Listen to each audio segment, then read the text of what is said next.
கிறிஸ்துவுக்குள் அன்பின் வாழ்த்துக்கள். பிரியமானவர்களே, சங்கீதம் 23 முதலாவது வசனம். கர்த்தர் என் மெய்ப்பராயிருக்கிறார், நான் தாழ்ச்சியடையேன். இந்த அழகான சங்கீதத்தில் உள்ள இந்த வசனத்தை ஒரு கவிதையாக மாத்திரம் பார்க்காம, இது ஒரு அழகான வாக்கு தத்தம் கூட.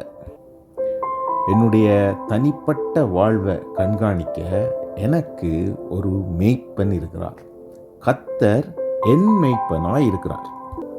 இந்த சத்திய வசனம் சில வேளைகளில் கர்த்தர் எனக்கு உதவி செய்கிறவர், சில வேளைகளில் என்னுடைய தேவைகளை சந்திக்கிறவர் என்று சொல்லாமல், கர்த்தரே என் மெய்ப்பராய் இருக்கிறபடியால் எனக்கு எந்த குறைவும் இல்லை. என் தேவைகளை எப்பொழுதும் சந்திக்க எனக்கு ஒரு நல்ல மெய்ப்பன் இருக்கிறார். இதுதான் மெய்ப்பன் தாவீதுடைய விசுவாச அறிக்கை.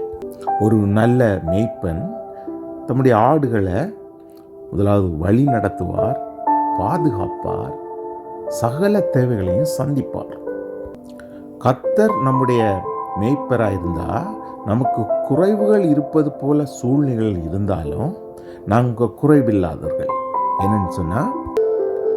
என்னென்னு சொன்னால் நம்முடைய வாழ்க்கையை நிர்ணயிப்பது நம்முடைய தேவைகளோ, நம்ம சுற்றி இருக்கிற சூழ்நிலைகளோ அல்லது உணர்வுகளோ அல்ல. தேவனுடைய வாக்கு தத்தம், தேவனுடைய வார்த்தை தான் அதை நிர்ணயிக்கும்.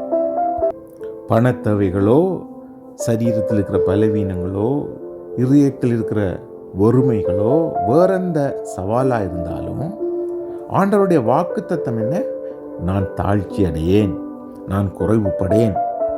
ஏனென்றால் நம்முடைய வறுமையில் அவர்தான் நிறைவு. ஒரு பின்னடைவை உணரும் போது அவர் அந்த தேவையை சந்திக்க போதுமானவர். மறக்கப்பட்டு தனித்து விடப்பட்டது போல உணர்ற போது அந்த நல்ல மேய்ப்பன் நம்மோடு கூட இருக்கிறார். நம்முடைய தேவைகள், சூழ்நிலைகள், உணர்ச்சிகள் மாறிக்கொண்டே இருக்கும். ஆனால் அவருடைய உண்மை, அவருடைய சத்தியம் ஒருபோதும் மாறாது. இந்த சத்தியத்தில் இருக்கிற வெளிச்சம் நாங்கள் மறக்கப்பட்டவர்களோ, கைவிடப்பட்டவர்களோ, தனித்து விடப்பட்டவர்களோ அல்ல என்று சொல்லி தேவன் இந்த சத்தியத்தின் மூலம் நமக்கு நினைப்பூட்டுகிறார். நம்ம சுற்றி இருக்கிற சூழ்நிலைகள் ஆடுகளாய நம்முடைய கட்டுப்பாட்டில் இல்லை, அது மேய்ப்பன் மேலே வைத்திருக்கிற நம்பிக்கையில் தான் இருக்குது.